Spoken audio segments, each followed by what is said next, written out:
Hare Nama Hare Nama eva kevalam Kalo nasteva nasteva nasteva gatiranyatan Hare Nama Hare Nama eva kevalam Kalo nasteva nasteva nasteva gatiranyatan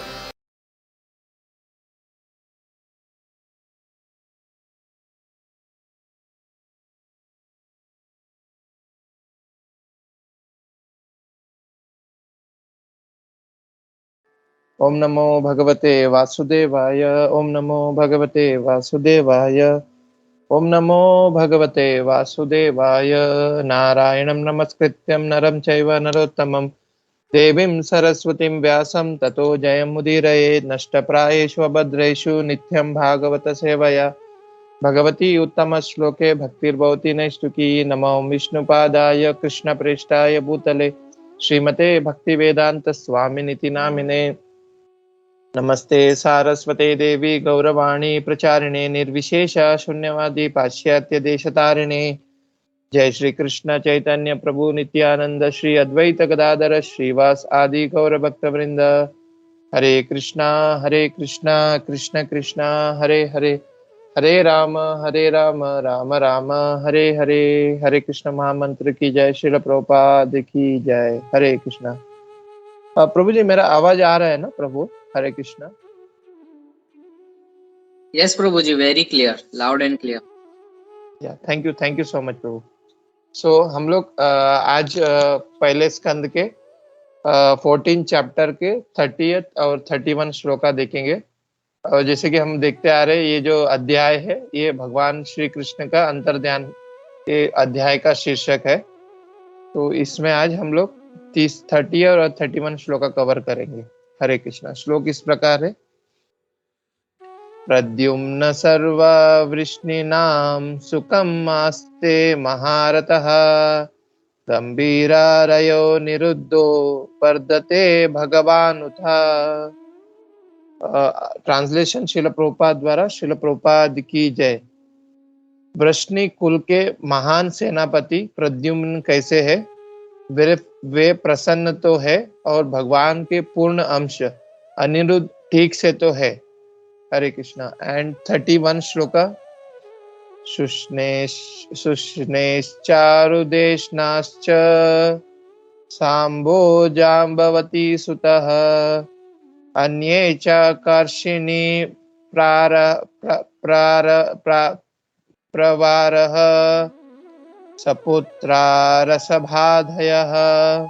translation शिल प्रभुपाद द्वारा। शिल प्रभुपाद की जय।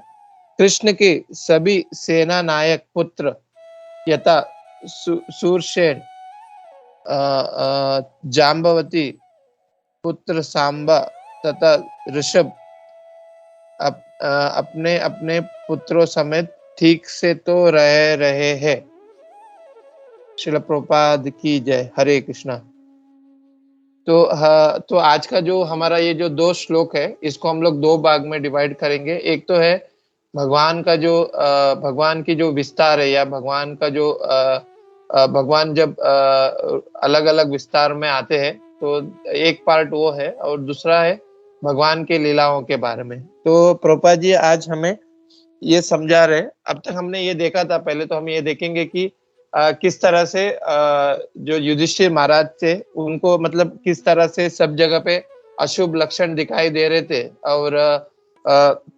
और इसके बाद ये श्लोक में हम ये भी देख रहे हैं कि मतलब ऑलमोस्ट उनको ऐसा युधिष्ठिर महाराज को संकेत मिल रहा था कि मतलब भगवान अंतर्धान हो चुके हैं।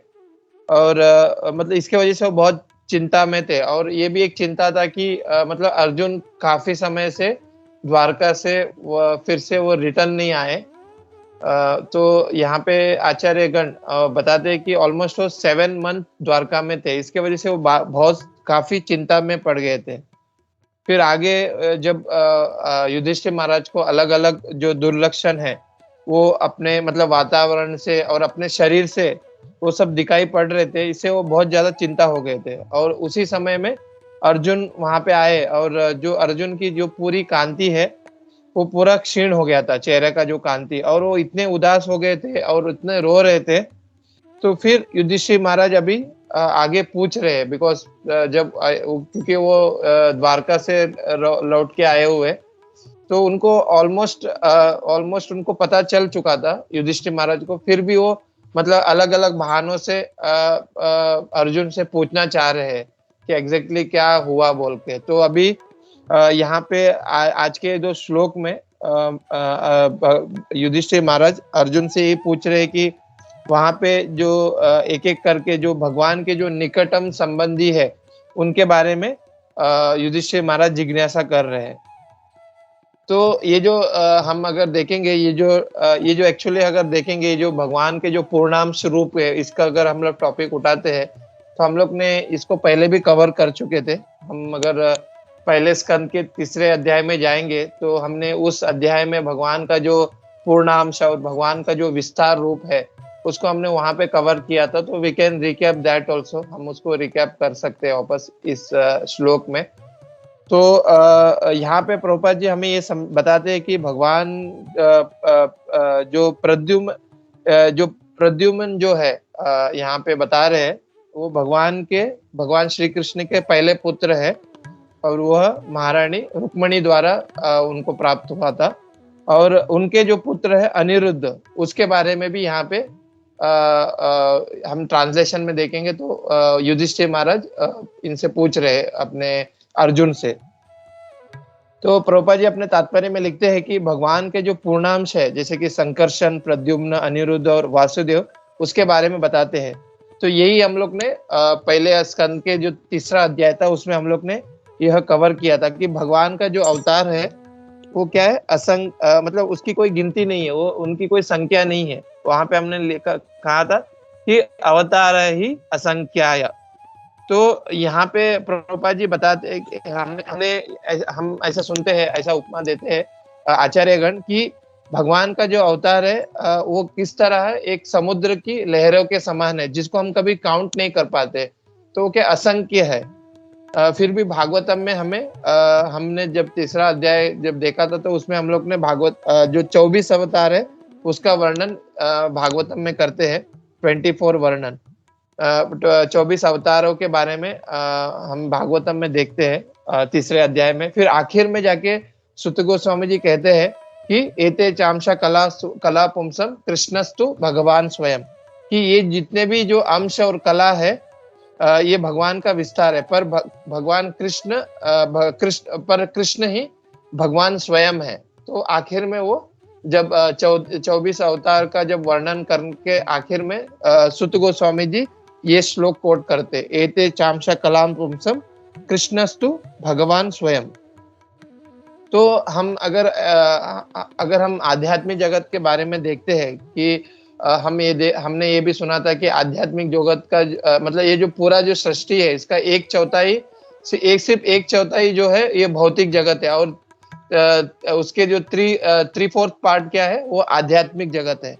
तो भगवान अपने जो लीला का विस्तार करने के लिए और अपने आनंद को अनुभव करने के लिए उनका जो पहला विस्तार है वो आध्यात्मिक जगत में वो श्रीमती राधा रानी के रूप में वो करते हैं। एक्चुअली हम देखते हैं कि ये बहुत हाई टॉपिक है, ये जो भगवान का जब हम विस्तारों के बारे में, उनके रूप के बारे में हम पढ़ते हैं या सुनते हैं, कभी कभी हमें बाउंसर हो जाता है, कभी कभी हम ये सोच नहीं पाते। पर ये भागवतम में इसका वर्णन बहुत अच्छे से किया गया है कि भगवान का जो विस्तार है वो भगवान पहला जो विस्तार है वो श्रीमती राधा रानी के द्वारा वो करते हैं। तो मतलब भगवान कृष्ण में और श्रीमती राधा रानी में कोई भेद नहीं है या कोई अंतर नहीं है, जो हम लोग चैतन्य चरितामृत में भी पढ़ते हैं इसके बारे में। तो सिर्फ क्या उसमें हम देखते कि सिर्फ उसमें इतना ही भेद है कि एक सेवा करते हैं और एक सेवा ग्रहण करते हैं। ये छोड़ के दो भगवान कृष्ण और श्रीमती राधा रानी दोनों एक है, क्योंकि भगवान कृष्ण का ही भगवान कृष्ण के जो शक्ति के ये इसमें श्रीमती राधा रानी का विस्तार करते हैं भगवान एज अ अंतरंग शक्ति के इसमें। फिर इस आध्यात्मिक जगत में श्रीमती राधा रानी के अलावा भगवान के अलग अलग विस्तार है जो प्रभुपाद जी अपने तात्पर्य में समझाते हैं। और हमने ये तीसरे अध्याय में हमने ये कवर किया था कि पहले भगवान का जो पहला विस्तार क्या है।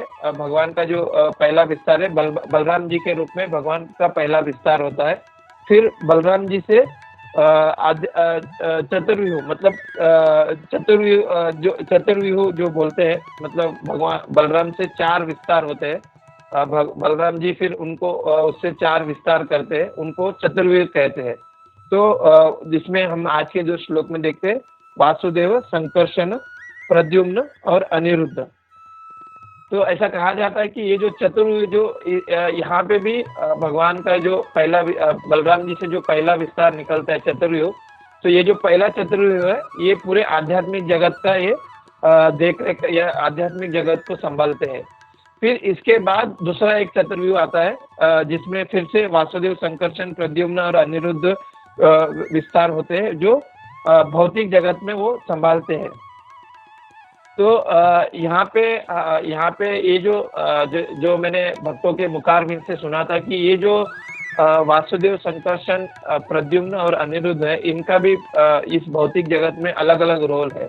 जैसे कि अगर हम वासुदेव को देखते हैं, भगवान वासुदेव को, तो भगवान वासुदेव क्या करते हैं कि ये जो भौतिक जगत में सभी जीवों का जो चेतना है वह उनका जो अधिपत्य है वो भगवान वासुदेव के अंडर में है। वो सभी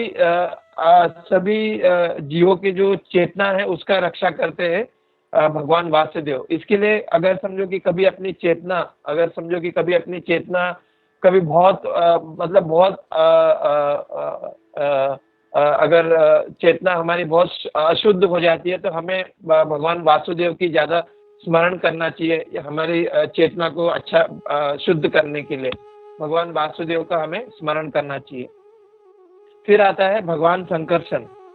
तो ये जो भगवान संकर्षण है ये भौतिक जगत में सभी जीवों का जो अहंकार है उसका जो स्वामित्व है ये भगवान संकर्षण करते हैं।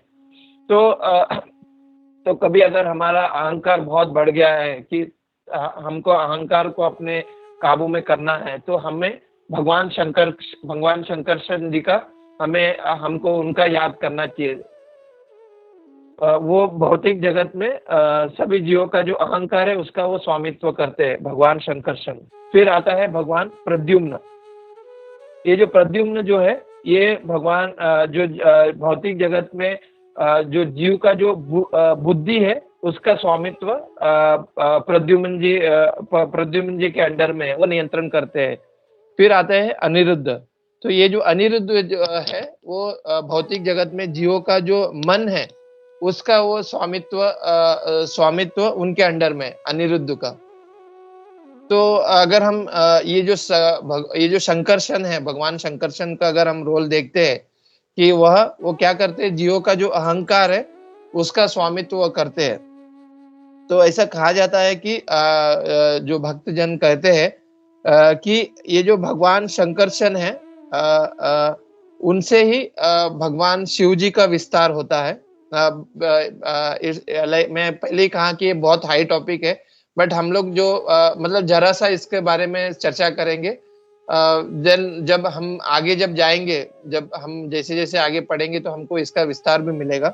तो ऐसा कहा जाता है कि ये जो भगवान शंकरषण जो है, जो पहले दूसरे चतुर्युग के जो आध्यात्मिक भौतिक जगत में जो रोल निभाते हैं, तो इसमें भगवान शंकरषण जी से ही ये शिव जी का विस्तार निकलता है। तो भगवान शिव जी का तो कहा जाता है कि भगवान शिव जी जो है भौतिक जगत में जो अहंकार है उसका वो प्रतिनिधित्व करते हैं, या शंकरषण या भगवान शिव जी। तो इसलिए अगर किसी को अगर भोग की बहुत इच्छा है, उससे वो मुक्त होना चाहता है, तो उन्हें भगवान शंकरषण या भगवान शिव जी से उन्हें प्रार्थना करना चाहिए। क्योंकि हम देखते हैं कि भगवान जो शिव जी है वो सभी जीवों का पालन करते हैं इस भौतिक जगत में। इसलिए उनका एक नाम है भूतनाथ या भूतेश्वर, हम बोलते हैं उनको। भूत बोलेगा तो बहुत लोग ऐसा सोचेंगे कि भूत मतलब हम ये जो गोस्ट बोलते हैं वो भूत नहीं है। यहाँ पे शिव जी को भूतनाथ या भूतेश्वर इसके लिए कहते हैं क्योंकि हमने देखा कि जीव भूत सनातना, ये जीव जो है वही मतलब उसको ही उसका ही उनको ही भूत बोलते हैं, भूतनाथ मतलब भूत बोलेगा तो जीव, उनको ही भूत बोलते हैं। तो भगवान शिव जी जो है वो सभी जीवों का रक्षा करते हैं इस भौतिक जगत में।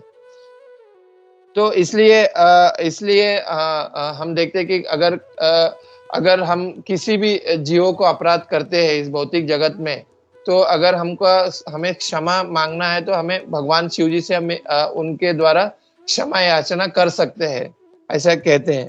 तो ये इसके लिए शंकरशन जो है वो भौतिक जगत में ये जो अहंकार है इसका स्वामित्व शंकरशन वह उनके उनके अंडर में आता है, जो अहंकार जो है।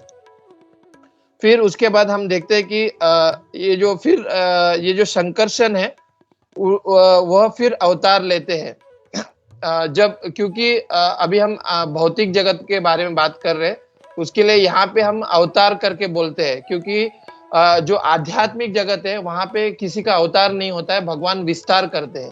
पर जब भौतिक जगत में आते हैं तो फिर वो अवतार रूप में आगे बढ़ता है, क्योंकि भौतिक जगत में जो भी मतलब उतरते हैं वो किसी को मतलब ये सब जीवों को तारने के लिए वो लोग आते हैं। इसके लिए हम लोग भौतिक जगत में अवतार के रूप में भगवान अपना विस्तार करते हैं। तो ये जो संकर्षण है इससे 6 अवतार निकलते हैं। हमने ये टॉपिक कवर किया था, सो ओनली हम लोग इसको रिकैप कर सकते हैं कि पहला जो अवतार है इसको क्या कहते हैं, पुरुष अवतार कहते हैं। तो पुरुष अवतार में 3 विस्तार होता है, क्षीरोदय का विष्णु, कारणोदय का विष्णु, गर्भोदय का विष्णु और क्षीरोदय का विष्णु। तो हमने क्या कवर किया था कि जो कारणोदय का विष्णु है वो मतलब इस भौतिक जगत में लेटे हुए हैं और उनके रोम छिद्र से ब्रह्मांड का निर्माण होता है। फिर उसके बाद गर्भोदय का विष्णु क्या करते हैं, हर एक ब्रह्मांड में वो प्रवेश करते हैं।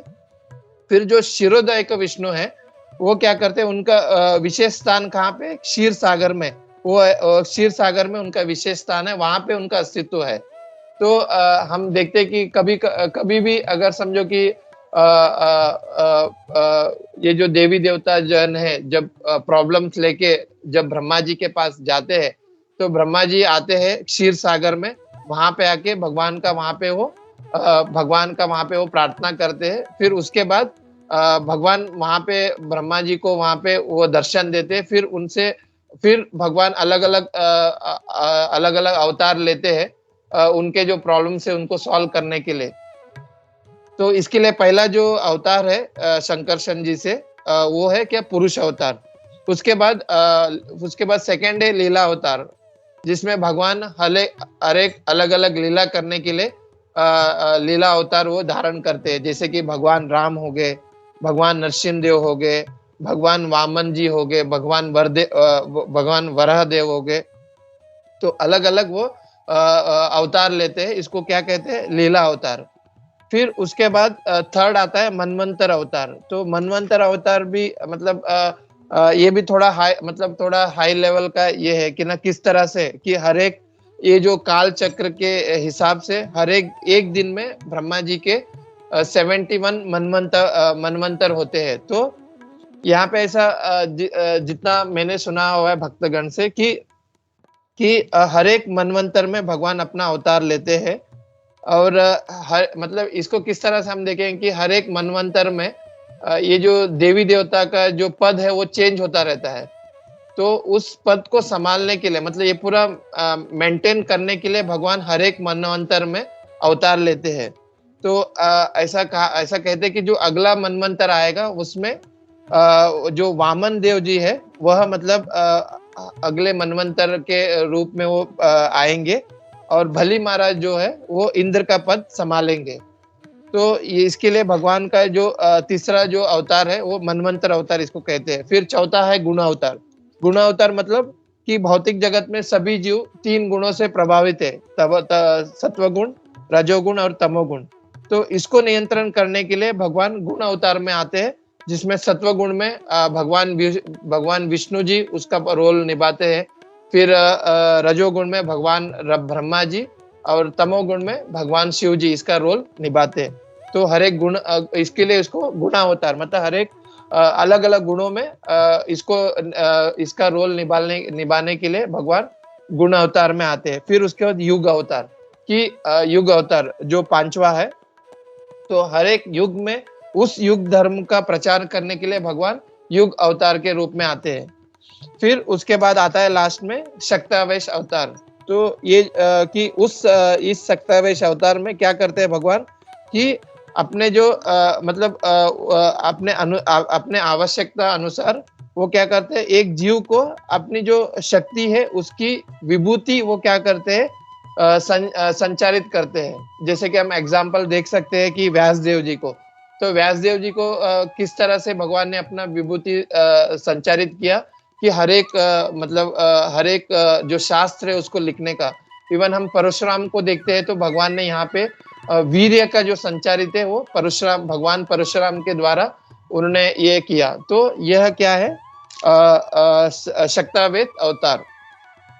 तो यह प्रभुपाद जी अपने तात्पर्य में समझाते हैं कि ये जो पूर्णांश जो रूप है भगवान का, जो अनिरुद्ध, वासुदेव, संकर्षण, प्रद्युम्न, अनिरुद्ध और वासुदेव, इसके बारे में बताते हैं प्रभुपाद जी अपने तात्पर्य में। तो ये हमने तीसरे अध्याय में कवर किया था इसको पूरी तरह से। तो हमने इसको रिकैप किया है यहाँ पे। ये जो किस तरह से भगवान का जो चतुर्व्यूह, फिर उसके बाद दूसरा चतुर्व्यूह आता है, फिर उसमें भगवान का जो अच्छे अवतार जो फिर वो विस्तार होते हैं। तो इसके बारे में हम यहाँ पे इसको रिकैप कर सकते हैं।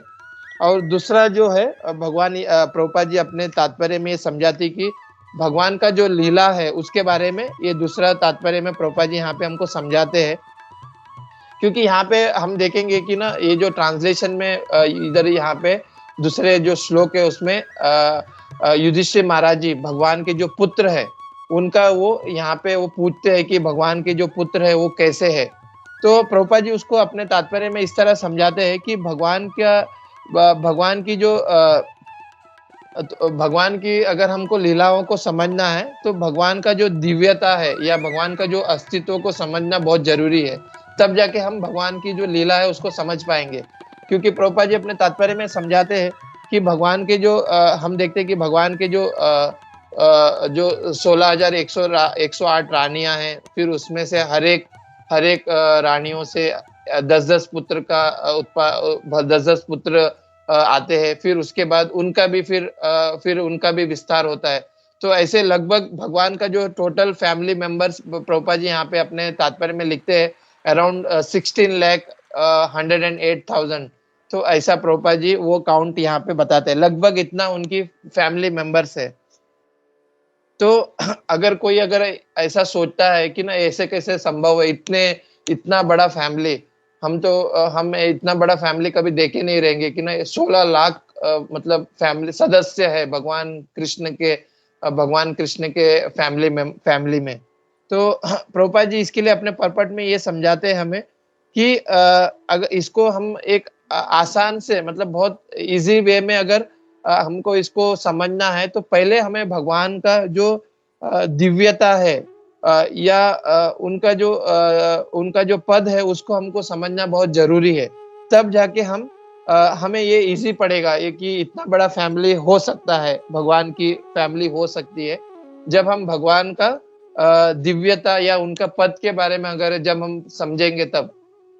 तो एक दो एग्जाम्पल है जो मैंने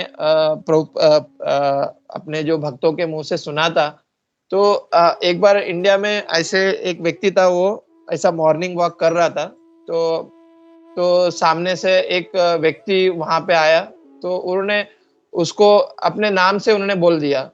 तो जब उन्होंने उस व्यक्ति को अपने मतलब उनके नाम से उन्होंने पुकारा, तो वहां की गवर्नमेंट ने जो व्यक्ति ने नाम से पुकारा उस व्यक्ति को फाइन मार दिया। तो फाइन इसके लिए मारा क्योंकि वो जो व्यक्ति था वो कोई साधारण व्यक्ति नहीं था, वो स्वयं हमारे जो इंडिया के जो प्रधानमंत्री है श्री नरेंद्र मोदी जी थे। तो उन्होंने सिर्फ उनका जो नाम है उस नाम से एकदम जैसे कि हम एक कॉमन जैसे कि एक कोई अगर हम मित्र से मिलते हैं या एक साधारण लोगों से मिलते हैं तो उनका नाम पुकारते हैं। पर हम देखते हैं कि श्री नरेंद्र मोदी जी का अगर हमको अगर हमको उनका कुछ नाम भी लेना है तो उनके आगे हमको कुछ ऐसा कुछ लगाना पड़ेगा, क्योंकि उनका जो पद है वो मतलब उनका पद के अनुसार हमको उनको इस तरह से हमें उनका ये करना चाहिए ना। तो उसके वजह से वहाँ के जो गवर्नमेंट ने उनको फाइन लगा दिया, वो व्यक्ति को जिसने उनका नाम सिर्फ लिया। तो अगर कोई व्यक्ति को अगर ऐसा कुछ बोलेंगे तो हम सोच सकते हैं कि ऐसा कैसा कि फाइन मार दिया। पर जब हम उस नरेंद्र मोदी जी का नाम बोल देते हैं कि श्रीमान नरेंद्र मोदी जी के वो सामने सामने मिले और उनका सिर्फ मतलब ऐसी कॉमन नाम ले लिया उन्होंने, तो उसके वजह से शायद फाइन कर सकते हैं। बिकॉज इनकी जो पद है, और जब हम उनकी जो श्रेष्ठता के बारे में जब सोचेंगे तब हमें लगा कि यस, उस व्यक्ति को फाइन लगना चाहिए। बिकॉज उन्होंने अपने प्रधानमंत्री जो है उसका मतलब एक कॉमन व्यक्ति के जैसे उन्होंने नाम पुकार लिया। तो हम इसको सोच सकते हैं। इवन एक उदाहरण और भी आता है कि हमारे जो सऊदी अरेबिया में एक राजा था, तो वहां पे एक पेंटिंग आया था। अपने जो एक अमेरिकन पेंटर थे, उन्होंने एक इंडिया का एक राजा का वो पेंट बनाया हुआ था, पेंट उनकी जो छवि बनाई हुई थी। तो वो जो अरबी जो था वो भी बहुत बड़े राजा थे सऊदी अरेबिया के। तो वो जो पेंट जो था जिनकी जो छवि बनाई हुई थी राजा का, तो वो रूबरू ये जो अरबी जो राजा है इसके जैसी वो दिख रहा था। तो ये जो अरबी राजा ने उनको लगा कि ये मतलब इसका ही मैं मतलब दूसरा जन्म में हूँ। ये जो राजा जिसका पेंट बना हुआ है इसका ही दूसरा जन्म में हूँ। तो वो अरबी राजा क्या किया, इंडिया में आए और ये जो राजा जो थे उनकी जो जितनी भी संपत्ति उन्होंने उसको पूरा उन्होंने परचेस कर लिया। जो भी गाड़ी महल जो भी संपत्ति थी पूरा उन्होंने परचेस कर लिया। और फिर उनकी बहुत मतलब 100-200 साल पुरानी एक छोटी सी फोटो थी, उसको ये जो अरबी राजा ने अरबों डॉलर में उसको खरीद लिया। तो जब ये न्यूज़ बाहर निकला तो बहुत लोग ऐसा सोचा रहे कि एक छोटी सी फोटो के लिए ये जो अरबी राजा ने डॉलरों खर्चा किया। पर हम असलियत में अगर देखेंगे कि इसकी जो स्टेटस है, ये जो अरबी राजा का जो स्टेटस है वो बहुत उच्च था, ये बहुत पैसे वाला था। तो वो इजीली वो परचेस कर सकता है। अगर हम उसकी जब हम बैकग्राउंड में जब जाएंगे, उसका जो जितना भी धन ऐश्वर्य अगर हम देखेंगे तो जो सामान्य लोग को फिर पता चल जाएगा कि ही कैन डू, मतलब ये जो अरबी राजा कुछ भी परचेस कर सकता है। ये छोटी सी तस्वीर क्या है, ही कैन बाय एनीथिंग, वो कुछ भी परचेस कर सकता है, हम वो अनुमान लगा सकते हैं। तो उसी तरह से ये तो एक भौतिक एग्जाम्पल हो गया। अगर हम आध्यात्मिक अगर देखते हैं कि भगवान कृष्ण की जब हम पद को या भगवान कृष्ण की जो श्रेष्ठता जब हम उसको समझेंगे, तो ये जो भगवान का जो परिवार है, ये जितना भी यहाँ पे काउंट किया गया कि 16 लाख उनके जो सदस्य है, उनके फैमिली मेंबर है, इसको समझना इतना मतलब इतना टफ नहीं होगा अगर हम भगवान का पद और उनकी श्रेष्ठता को जब समझेंगे। जिस तरह हमने अभी ये 2 एग्जाम्पल देखा, तो वही प्रभुपाद जी हमको समझाते हैं अपने तात्पर्य में कि अगर हमको भगवान की जब हमको समझना है भगवान के बारे में, तो हमें सिर्फ उनके पद और उनकी श्रेष्ठता को अगर हम समझेंगे, ये जो हम भागवतम से और पुराण से जब हम समझेंगे, तो ये बहुत इजी हो जाएगा कि भगवान ने इतने छोटे उम्र में उन्होंने ऐसे लीला की, या भगवान ने 16,108 जो उनके वाइफ थी और उन्होंने अलग अलग सबको अलग अलग मतलब महल खड़ा कर दिया, उनके ऐश्वर्य इतना थे। तो ये सब बहुत इजी हो जाएगा हमको समझने में जब हम स्क्रिप्चर से ये सब पढ़ने जाएंगे भगवान के पद के बारे में, भगवान की श्रेष्ठता के बारे में। तो वही प्रभुपाद जी हमको समझा रहे हैं। और प्रभुपाद जी एक पॉइंट ये भी कर दे रहे कि यहाँ पे युधिष्ठिर महाराज कुछ भगवान के पुत्रों का नाम यहाँ पे बता रहे ट्रांसलेशन में, क्योंकि भगवान का इतना बड़ा परिवार है तो वो याद रखने के लिए किसी को संभव नहीं है। तो युधिष्ठिर महाराज उसके लिए कुछ 2-3 जो श्रेष्ठ जो मतलब जो हाई क्वालिफाइड जो उनके पुत्र थे, हालांकि सभी भगवान के पुत्र या सभी हाई क्वालिफाइड है, बट युधिष्ठिर महाराज इतना कुछ याद नहीं रख पाए, उनका मतलब इतना कुछ कोई याद नहीं रख पाएगा। उसके वजह से युधिष्ठिर महाराज में यहाँ पे दो तीन जो पुत्र के नाम है उन्होंने अर्जुन से पूछा, तो वो एक प्रभुपाद जी यहाँ पे अपने तात्पर्य में हाईलाइटेड करते हैं। और प्रभुपाद जी एक पॉइंट ये भी बताते हैं कि हम सब क्या है, भगवान के ही पुत्र है। तो हमें वही प्रभुपाद जी अपने तात्पर्य में समझाते कि सभी जो जीव है, क्योंकि भगवान के द्वारा ही सभी जीव इस धराधाम में आए हुए हैं, तो सभी जो जीव है हम सब भगवान के ही पुत्र है। पर हम वो जो हम भगवान हमारे पिता है वो हम अभी भूल चुके हैं इस भौतिक संसार में। तो हमें वही रिकलेक्ट करना है इस भक्ति के माध्यम से कि हमारा जो घर क्या है, गोलोक धाम है, और हमारे जो पिता है वो क्या है, भगवान कृष्ण ही हमारे पिता है। तो ये हमें रिकलेक्ट करने के लिए हमें ये भक्ति मार्ग में चलना है, ताकि हमें सही पता चले कि हमें कहाँ पे जाना है, इस भवसागर से निकल के हमको कहाँ पे जाना है। वही प्रभुपाद जी अपने तात्पर्य में समझाते हैं। तो ये जो आज के दो श्लोक में, एक तो है भगवान से जो विस्तार निकला हुआ है, भगवान खुद अपने आप को विस्तार करते हैं, तो वो एक पार्ट यहाँ पे हमने पहले ही कवर किया था, उसको हम लोग ने यहाँ पे एक बार रिकैप किया। दूसरा है जो भगवान की लीला है, वो यहाँ पे बताते हैं प्रभुपाद जी के किस तरह हम भगवान की लीलाओं को या भगवान के श्रेष्ठता या भगवान के पद को कितने इजी वे में हम उसको ग्रहण कर सकते हैं, वो प्रभुपाद जी अपने दूसरे तात्पर्य में हमें ये समझाते हैं। तो यहाँ पे मैं अपनी वाणी को यहाँ पे हम रोकता हूँ मैं अपनी वाणी को। और मैंने जो कुछ सुना है, हालांकि ये जो टॉपिक है बहुत हाई लेवल का जो टॉपिक है, भगवान का जो विस्तार है, बट जो कुछ मैंने भक्तों के मुखारबिंद से सुना है वही मैं यहाँ पे बोलने का कोशिश किया। तो अगर मेरे से कुछ भी भूल चूक हुई तो मुझे क्षमा कर दीजिए। और यहाँ पे हमारे जो भी वरिष्ठ भक्त है, हम चाहते हैं कि मतलब वो भी अपना राय इस पे दे। तो यहाँ पे मैं अपने वाणी को समाप्त करता हूँ। हरे कृष्णा कृष्ण कृष्ण हरे हरे, हरे राम राम राम हरे हरे।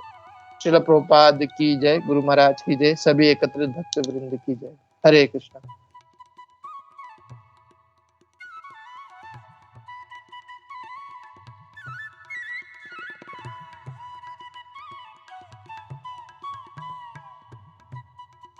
हरे कृष्णा सरद गिरधारी प्रभु, बहुत बहुत सुंदर क्लास था। और दोनों श्लोका में अलग अलग था, एक में भगवान का विस्तार और अवतारों के बारे में बताना था, और दूसरे श्लोका में उनके परिवार के बारे में कि किस तरह उनका सब परिवार इतना बड़ा है। और वो दोनों भी अपने इतने अच्छे से सुंदर ढंग से बताया ना, वो अवतार का मतलब क्या होता है, कैसे तारने वाले, फिर शिव जी के हर एक चीज आपने बहुत अच्छे से बताया प्रभु जी, बहुत अच्छा लगा। बहुत बहुत धन्यवाद प्रभु। हरे कृष्णा। थैंक यू माता जी, thank you so much. Srila Prabhupada की जय। मैं तो इसका योग्य नहीं हूँ माता जी ये सब बोलने का, बट हालांकि यहाँ पे टॉपिक निकला हुआ है, उसके वजह से मैंने वो प्रयास किया माता जी, भक्तों के मुखारबिंद से जो कुछ सुना है वो बोलने का प्रयास किया हुआ। But there are so many mistakes I know माता जी, बट आप लोग की कृपा है, आप लोग इतना हमें ये करते हैं, तो दैट्स व्हाई वी आर, मतलब यही भगवान की कृपा है, भक्तों की कृपा हम लोग के ऊपर है माता जी। थैंक यू सो मच माता जी। हरे कृष्णा।